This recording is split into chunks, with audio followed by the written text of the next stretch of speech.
গয়াতে কেন পিণ্ডদান করা হয়? মৃত্যুর পর গয়ায় পিণ্ডদান শুরু হলো কিভাবে? পিণ্ডদানের জন্য গয়া কেন এত প্রসিদ্ধ? কেন পিণ্ডদানের জন্য প্রসিদ্ধ গয়া? কি বলছে পুরাণ? জেনে নিন এর পেছনের পৌরাণিক কাহিনী। হিন্দুদের পবিত্র তীর্থস্থানগুলোর মধ্যে অন্যতম গয়া, বিশেষত পিতামাতার ঋণ শোধের জন্য, পিতৃপুরুষের কিংবা পরলোকগত আত্মার শান্তি কামনার জন্য গয়াতে পিণ্ডদান করতে যান হিন্দুরা। পূর্বপুরুষদের আত্মার শান্তি কামনার জন্য পিণ্ডদান করতে গয়ায় যায় হিন্দুরা। মৃত ব্যক্তির আত্মার শান্তি কামনা করে গয়ায় পিণ্ডদান করতে যান অনেকেই। যুগ যুগ ধরে এমনটাই বিশ্বাস করেন সনাতন হিন্দু ধর্মাবলম্বীরা। তাই গয়াকেই মৃত ব্যক্তির শ্রাদ্ধানুষ্ঠান করার সেরা জায়গা বলে বিবেচনা করা হয়ে থাকে। তাই মৃত্যুর স্বাভাবিকভাবেই হোক কিংবা অস্বাভাবিকভাবে আত্মার মুক্তি দিতে গয়ায় পিণ্ডদান করা মহৎ কর্ম।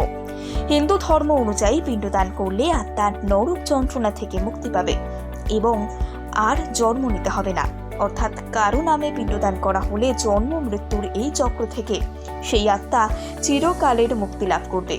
হিন্দু পুরাণ মতে জীবিত ব্যক্তির 3 পূর্বপুরুষ পর্যন্ত পিতৃলোক তথা পরলোকে বসবাস করেন। স্বর্গ মর্তের ঠিক মাঝখানে বিরাজমান এই পরলোক, আর এই স্থানের দেবতা হলেন যমরাজ। মৃত্যুর পর মর্ত থেকে তিনি আসেন পিতৃলোকে। এইভাবেই পরবর্তী প্রজন্মের একজনের মৃত্যু হলে পূর্ববর্তী প্রজন্মের একজন পিতৃলোক ছেড়ে স্বর্গে যাওয়ার সুযোগ পান। পরমাত্মায় বিলীন হয়ে যায় আত্মা। হিন্দু ধর্মের মানুষের বিশ্বাস, শ্রাদ্ধ বা তর্পণের মাধ্যমে এই গোটা প্রক্রিয়া সম্পন্ন করা শ্রেষ্ঠ সময় পিতৃপক্ষ। বহু হিন্দু শাস্ত্র পুরাণে তর্পণ এবং পিণ্ডদানের উল্লেখ রয়েছে। রামায়ণ ও মহাভারতের মতো বিভিন্ন প্রাচীন ধর্মগ্রন্থেও উল্লেখ রয়েছে গয়ায় পিণ্ডদানের ঘটনা। মহাভারতের গয়াকে গয়াপুরী নামে চিহ্নিত করা হয়েছে।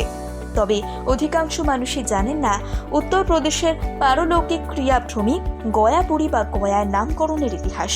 পৌরাণিক কাহিনী বায়ু পুরাণ মতে এই গয়া নামের সঙ্গে জড়িয়ে রয়েছে গয়াসুর নামের এক পরাক্রমশালী ও বলশালী অসুরের আত্মত্যাগের কাহিনী। কিন্তু অসুর হলেও তিনি ছিলেন ভগবান বিষ্ণুর পরম ভক্ত।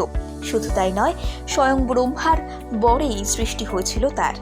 এই কারণে গয়াসুরের কোনো অসুরাচিত আচরণ ছিল না, তার কোনো জাগতিক মা বাবা ছিল না। একবার বিষ্ণুর কাছে তিনি প্রার্থনা করেছিলেন যাতে তার শরীর স্পর্শ করা মাত্র মানুষ, অসুর, কীটপতঙ্গ, পাপী, ঋষি, মুনি, ভূত, প্রেত, পিশাচ সবাই মুক্তি লাভ করে। তখন গয়াসুরের সেই প্রার্থনায় সাড়া দিয়ে শ্রী বিষ্ণু বলেছিলেন, গয়ায় গিয়ে পিণ্ডদান করলে প্রত্যেক আত্মাই মুক্তি পাবে। তাই গয়ায় আজও পিণ্ডদানের রীতি প্রচলিত রয়েছে। গয়া মানে চিরকাঙ্ক্ষিত শ্রী বিষ্ণুপাদ পদ্ম, তাই গয়াকে বিষ্ণুক্ষেত্র বলা হয়ে থাকে। এছাড়া রামায়ণ অনুযায়ী সীতাকুণ্ড নামক একটি স্থানে পিণ্ডদান করেছিলেন মা জানকী। হাত বাড়িয়ে সেই পিণ্ড গ্রহণ করেছিলেন রাজা দশরথ। সেই সময় সাক্ষী ছিল অক্ষয় বট, বহমান ফল্গু নদী, গোমাতা, পুরোহিত তথা ব্রাহ্মণ এবং তুলসী।